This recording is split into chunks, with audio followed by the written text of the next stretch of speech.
සුබ දවසක් ඔයාලා හැමෝටම. ඉතින් අද අපි කතා කරන්න යන්නේ අපේ e-commerce application එකේ sign in process එක සහ ඒකේ validation part එක වෙන්නේ කොහොමද කියලා.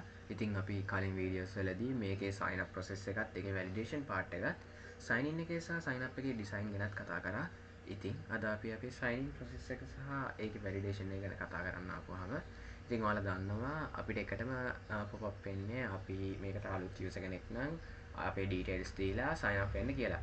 ඉතින් අපි අපේ details දීලා already sign up වෙලා තියෙනවා නම් අපි ගාව account එකක් තියෙනවා නම් අපිට පුළුවන් මෙතන already have an account sign in කියන button එක click කරලා අපේ sign in page එකට එන්න. ඉතින් ඔයාලට මම කලින් වීඩියෝ එකේ කිව්වා වගේ අපි sign in එක සහ sign up එක හදාගෙන තියෙන්නේ එකම page එකේ layers දෙකක් විදියට sign up එක close වෙලා sign in එක pop up වෙන්නත් අපේ sign in එක close වෙලා sign up එක pop up වෙන්නත්.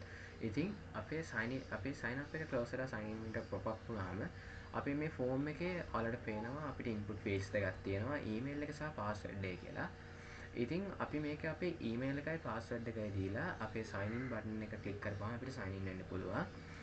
අපි මෙතන අපේ වැරදි ඊමේල් එක අපි හරි ඊමේල් එකක් හරි වැරදි පාස්වර්ඩ් එකක් හරි දීලා sign in වෙන්න ගියොත් එයාලා අපිට alert එකක් එවනවා මේකේ invalid email or password කියලා. හිතන්නකෝ අපේ database එක already තියෙන මේ ඊමේල් එකයි මේ පාස්වර්ඩ් එකයි දීලා අපි sign in වෙන්න ගියොත් අපි මෙතන ඒ පාස්වර්ඩ් එක මේකයි දීලා මේ remember me option එක ටික් කරලා sign in වෙන්න ගියොත් එයාලා අපිව අපේ home page එකට ගෙන්නනවා. ඉතින් අපි මේකේ back end part එක ගැන කතා කරොත් ඉතින් අපේ index එක ගැන එකටම බලමු. මේක තමයි අපේ sign in box එක.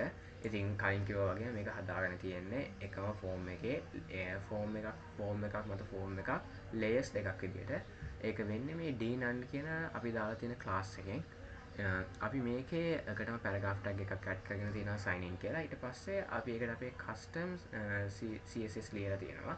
ඊට පස්සේ අපි මේකේ අපේ alert එක එන්න ඕන විදියට අපි message box එකක් හදාගෙන තියෙනවා. ඊට පස්සේ අපි input fields දෙකක් දීලා තියෙනවා email සහ password කියලා. ඉතින් අපි පළවෙනිම label එකක් add කරගෙන ඒකට email කියලා දීලා අපි ඒකට bootstrap එකේ use කරන form label කියන class එකත් අපේ email එකේ තියෙන input field එකට form control කියන අපේ bootstrap class එකත් use කරගෙන තියෙනවා. ඊට පස්සේ අපි අපේ password එකත් ඒ විදිහටම කරගෙන තියෙනවා. ඊට පස්සේ අපි මේකට IDs දෙකක් දීලා තියෙනවා email email to සහ password to කියලා. මොකද අපි මේකින් යන data ටික අපි JavaScript එකේදී අල්ලගන්නවා. ඉතින් එතනින් එහාට ගියාම අපි මෙතන buttons තුනක් add කරගෙන තියෙනවා. buttons දෙකක් add කරගෙන තියෙනවා. අපේ sign in එක සහ new to eShop sign up කියලා. ඉතින් අපි මේකේ sign in කියලා function එකක් add කරගෙන දෙනවා. අපි මේ function එක ගැන කතා කරොත් අපි මේකේ කරගෙන තියෙන්නේ එකටම අපි add කරගත්ත email to සහ password to කියන fields දෙකට fill කරපු values දෙක අපි මේකේ document.getElementById කියලා අරගෙන අපි ඒක variables දෙකට අල්ලගෙන තියෙනවා email සහ password කියලා. ඊට පස්සේ අපි මේක form එකක් හදලා අපේ form එකට append කරගෙන තියෙනවා. ඊට පස්සේ අපි මේකේ Ajax script එක open කරගෙන තියෙනවා new XML HTTP request කියලා දාගෙන ඊට පස්සේ අපි anonymous function එකක් හදාගෙන ඒකට already state change request.already state change දීලා ඊට පස්සේ අපි ඒක if function එකක් හදාගෙන ඒක ඇතුළේ check කරගෙන තියෙනවා අපේ request එකේ ready state එක හතරක්ද කියලා. ඇත්තටම කිව්වොත් ඒකේ අපේ steps පහක් තියෙනවා. අපි ඒක බිංදුව ඉඳන් count කරන හින්දා අපි ඒක හතරක් විදිහට ගන්නෙ. සහ අපේ request status එක 200ක්ද කියලා. ඊට පස්සේ අපි මේක request.open එකක් use කරලා අපි මේක කියන අපි මේකේ data ටික transfer කරන්නේ post method එකෙන්. අපි මේක transfer කරනවා නම් sign in process.php කියන file එකට. ඊට පස්සේ අපි request.send එකක් කරා අපි f කියලා අපේ හදාගත්ත මේ form එක අපි අපේ sign in process එකට අපේ sign in process.php කියන file එකට transfer කරනවා. ඉතින් අපි එහෙම transfer කරාට පස්සේ අපි ඔක්කොටම කලින් මෙතන අපේ database connection එක include කරගෙන තියෙනවා.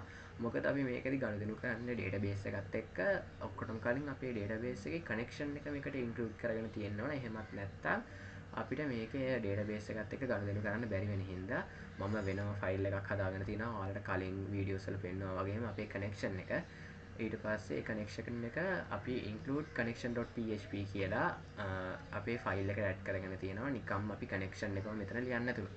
ඊට පස්සේ අර අපි එහා පැත්තේ ස්ක්‍රිප්ට් ෆයිල් එකේදී හදාගත්ත ඩේටා ටික අපි පෝස්ට් අපේ ෆෝම් එකට ෆිල් කරගත්ත ඩේටා ටික අපි මේ පැත්තට පෝස්ට් මෙතඩ් එකේදීන් එනවා.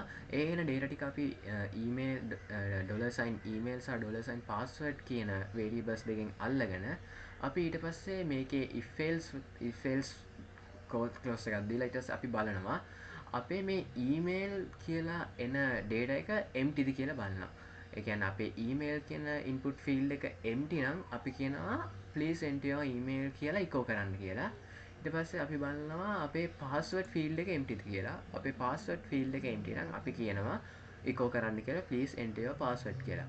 අපේ මේ දෙකම fill වෙලා තියෙනවා නම් අපි කියනවා search query එකක් ගහලා අපේ database එකට අපි බලන්න කියනවා select all from user where email අපි දුන්න email එක සහ password එක තියෙනවාද කියලා. ඒ කියන්නේ email එකයි password එකයි දෙකම database එකේ තියෙනවා. එහෙම තියෙනවා නම් ඒන රෙස්පොන්ස් එක අපි කියන $sign rs කියලා වේරියබල් එකට අල්ලගන්න කියලා. ඊට පස්සේ අපි බලනවා මේ $sign rs කියන වේරියබල් එකේ number rows කීයක් තියෙනවද කියලා. එන number rows ගන්න අපි $sign n කියලා වේරියබල් එකට අල්ලගන්නවා. ඊට පස්සේ අපි if else එකක් දීලා අපි බලනවා අපේ මේ $sign n කියලා ගත්ත number rows ගාන එකක් වුණොත් කියන්නේ අපේ password එකයි email එකයි දෙකම තියෙනවා නම් අපිට එන result එක එකයි. ඒ කියන්නේ එක user කෙනෙක් ඉන්නවා. එහෙමනම් අපි කියනවා echo කරන්න කියලා success කියලා. එහෙම නැත්නම් invalid.email or password කියලා echo කරන්න කියලා කියනවා. ඊට පස්සේ අපේ මෙහෙම user කෙනෙක් ඉන්නවා නම් අපි echo කියලා success කරද්දී ඒ response එක අරගෙන අපි script එක පැත්තට යනවා. script එක පැත්තේ ඊට පස්සේ අපිට කියනවා අපේ එහා පැත්තෙන් එන response එක success නම් අපි කියනවා අපිව home.php කියන page එකට අරන් යන්න. එහෙමත් නැත්නම් අර අපි කලින් හදාගත්ත message div එකෙන් පෙන්වන්න මේකේ error එකක් තියෙනවා කියලා. ඉතින් එහෙම තමයි අපේ sign in process එක සහ අපේ validation part එක අපි හදාගත්තේ. Thank you.